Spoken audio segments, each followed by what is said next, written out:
The desert is quiet at night. Too quiet. When I first heard it, I thought it was just interference, just the wind brushing across the antenna, the radio picking up stray signals. But it wasn't. I was alone in the station, just me, the hum of the transmitter, and the endless darkness outside the windows. Then the voice came. Clear, precise, not static, not human. It said my name, just once. I froze. The microphone clutched in my hand. My pulse spiked. The voice continued, not speaking normally, telling me things that hadn't happened yet. Names, dates, events, disasters, warnings. I tried to turn it off. Nothing. The dial, the power switch, useless. The voice didn't stop. It whispered, sometimes loud, sometimes faint, always knowing, always patient. I wanted to run, but I couldn't leave. The desert was miles of sand and rock, no cell signal, no help, just me and the broadcast. And then I understood. The voice wasn't outside, it was inside, watching, waiting. I don't know if I was awake or asleep. I only know I heard the future that night. I worked night shifts at a small AM radio station in rural Nevada, the kind of station that plays old rock, local ads, and late-night talk shows no one really listens to. The building is tiny, a single-story shack, metal roof, sand blowing up against the walls. Inside, fluorescent lights hum constantly. Equipment racks hum louder. The air smells faintly of burnt circuits and stale coffee. My routine is simple. Check logs, monitor frequencies, respond to call-ins, if any. Usually there are none.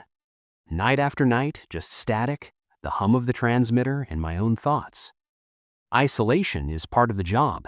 That's what I signed up for. Hours alone. The desert stretching beyond the windows. No traffic, no neighbors, nothing but sand, rocks, and the stars. At first, the nights are easy, quiet, uneventful. You get used to the hum of machines, the occasional animal calling outside, or a gust of wind rattling the shutters. But subtle things start to feel off. Lights flicker when no one is in the room. Equipment resets itself. The old clock on the wall sometimes skips minutes. Faint static in the headphones doesn't match the frequency. Sometimes I hear a whisper, so soft I convince myself it's the wind. I've worked here for months. I know the building, I know the desert, I know what is normal. Yet that first night, something didn't feel right. A feeling in the pit of my stomach. A presence, not seen, not touched, but noticed. The hum of the transmitter seemed to thrum in time with my heartbeat. Shadows pooled in corners that shouldn't have shadows. My own reflection on the glass of the equipment console looked wrong. By the time the second night arrived, the intensity intensified. I was waiting for it, whatever it was. It started subtly. Static on the radio, shifting patterns I didn't recognize, frequencies that should have been empty, alive with whispers. I turned knobs, nothing. The voice came anyway. Names, places, dates, things I couldn't know, and yet the details were precise. Objects in the station moved. The coffee cup slid across the desk when I wasn't looking. Pens fell from holders. Papers rustled as if touched. I began noticing shapes. At the edge of my vision, dark, thin, leaning shapes. Just shadows, always moving when I wasn't looking directly. I rationalized. Air currents, vibration from equipment. Fatigue, isolation plays tricks. But the unease persisted. The desert outside became heavier, quieter, not just silent, but aware, watching, a stillness that pressed against the windows and doors. Whispers became distinct, at first indecipherable, then words, commands, warnings, knowledge of events I had no way to know. I checked logs, double-checked my monitoring. Nothing explained it. The first night, I told myself I imagined it. The second night, I doubted my own mind. By the third, I knew something beyond reason was here. And then, The first clear incident happened. I was adjusting the transmitter at 2:17 a.m. when the lights went out. Not flicker. Out. Total. The hum of the machines died. Silence pressed in. My ears rang. Then I heard it. Behind me. Clear. Breathing. Slow. Deliberate. I froze. I turned. Nothing. Then the voice, direct, right behind me. "My name is coming soon," it said. Cold air hit my neck. Not from a vent, not from outside. I felt presence, solid, heavy, watching, not human. I backed into the console. My hand trembled, tried to switch the lights back. Dead. The voice continued, whispering events I could not possibly know. Disasters, names, dates, everything precise. I stumbled backward. My chair tipped. Nothing. The room was empty. Machines were normal. But I knew. I sensed it. Something real, something intelligent, patient. The fear spiked, my pulse thundered, my body screamed to escape, but the desert outside was miles of nothing, no car, no help, no way out. And I realized in that moment the broadcast wasn't just a message, it was a warning for me. Night 4. I should have left. I didn't. The station felt alive. Walls seemed to lean in. The air pressed down. Static rose in the headphones, not random, patterned. Words, numbers, coordinates, my own name again. The whispering was closer, all around me. I tried to stand. My legs trembled. My hand reached for the door. It wouldn't budge. Footsteps echoed behind me, not mine, not human. Slow, purposeful, watching, calculating.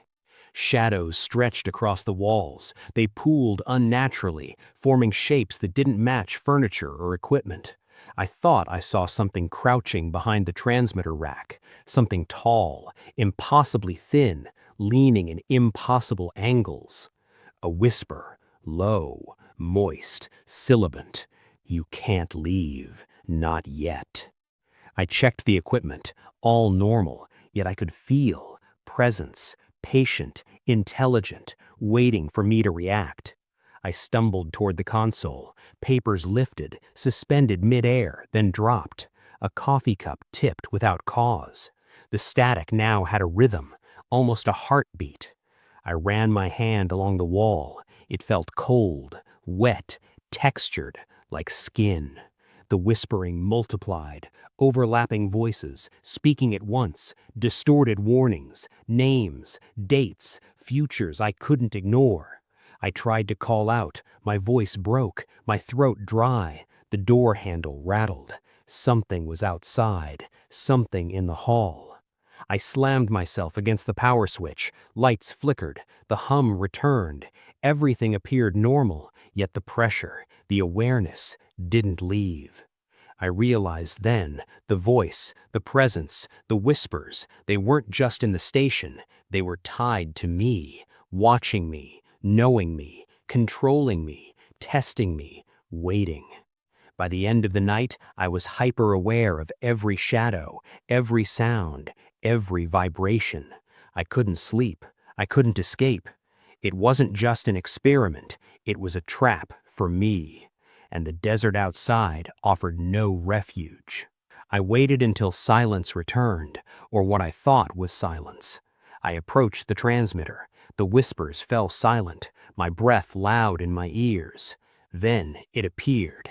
Not fully, just a shape, lean, tall, impossibly thin, edges blurred, shadows crawling along its body. It leaned closer. The temperature dropped. Cold pressed into my chest. I tried to flee. My legs refused. My hands passed through it.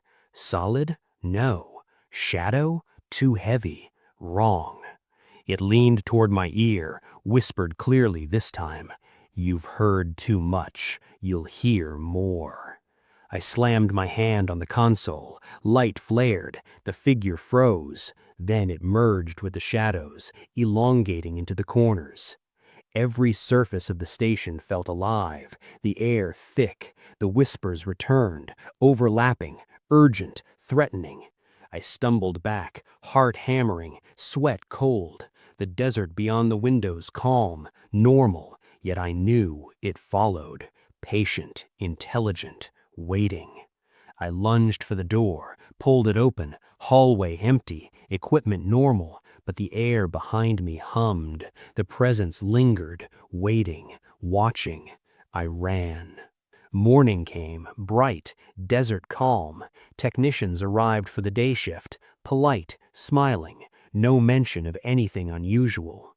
I left the station, car packed, radio silent, equipment normal, but I feel it. Shadows at the edge of vision, whispers in quiet moments, presence in the corner of rooms, patient, knowing, waiting. I survived, but I am not safe, not really. Some experiments shouldn't exist, some places shouldn't be entered, some broadcasts shouldn't be heard. If you were trapped in this place, would you survive? And if you want more true feeling horror stories, like and subscribe, but don't get too comfortable.